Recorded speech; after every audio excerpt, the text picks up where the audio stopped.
किसानों की आय डबल करनी चाहिए या नहीं करनी चाहिए। 28 फरवरी 2016 को प्रधानमंत्री नरेंद्र मोदी के एक रैली में जब ये सवाल पूछा तो भीड़ ने एक सुर में कहा, हाँ होनी चाहिए।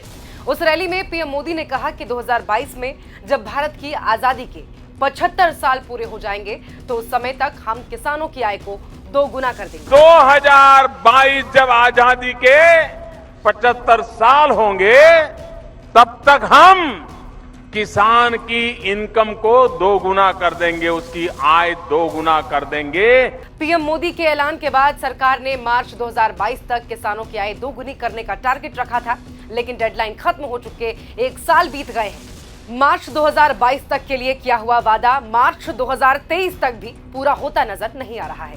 किसानों की महीने की कमाई 10,218 रुपए है, जिसमें से 4,226 रुपए कृषि लागत में खर्च हो जाते हैं। साल 2021 में एनसीआरबी द्वारा जारी किए गए आंकड़ों के मुताबिक कम से कम एक कृषि श्रमिक ने हर 2 घंटे में आत्महत्या की है।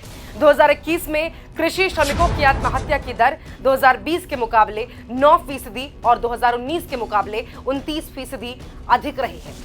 केंद्र सरकार के गृह विभाग द्वारा संचालित राष्ट्रीय अपराध नियंत्रण ब्यूरो के मुताबिक 2021 में कुल 5,563 कृषि श्रमिकों ने आत्महत्या की है। साल 2014 से लेकर साल 2021 तक जारी एनसीआरबी के आंकड़े 49,000 से अधिक किसानों की आत्महत्या की गवाही देते हैं।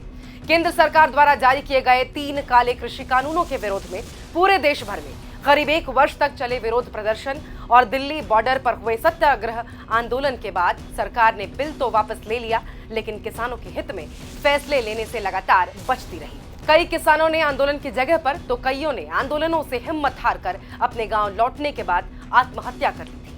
आंदोलन की समाप्ति के दौरान किसानों ने एमएसपी की गारंटी और आंदोलन में शहीद हुए 700 से भी अधिक किसानों को मुआवजा देने की मांग की थी।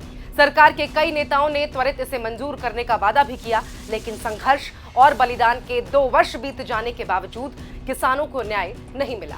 भारत जोड़ो यात्रा के दौरान जब राहुल हरियाणा के शाहाबाद पहुंचे तब किसान नेता राकेश टिकैत सहित अलग अलग संगठनों से जुड़े दर्जन भर किसानों ने राहुल गांधी से मुलाकात की थी। इस दौरान टिकैत ने राहुल के सामने एमएसपी गारंटी कानून लाने की मांग उठाई।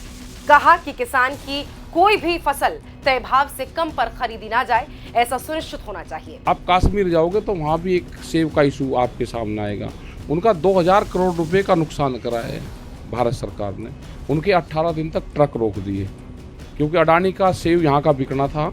उनके ट्रक रोक के तो उनका पूरा 2000 करोड़ का नुकसान करा। अगर वो वहाँ का किसान, हमारा जो वैली है सेब की, वो मर गया तो यहाँ पे 400 और 500 रुपए किलो सेब हमको हिंदुस्तान में भी लगा। हरियाणा की सरकार अब हरियाणा में एक स्क्रैप पॉलिसी लेके आई है, तो एक तो ये बहुत गलत पॉलिसी है। ये किसी प्रकार भी किसान को बर्दाश्त नहीं है कि हमारे यहाँ हर साल खाद की कमी हो जाती है। खट्टर साहब हैं जो कहते थे किसान की आमदनी दुगनी करेंगे, उसने केवल 8 रुपए बढ़ाए हैं। इसके अलावा विभिन्न मुद्दों पर किसान नेताओं और राहुल गांधी की करीब 50 मिनट तक बातचीत हुई।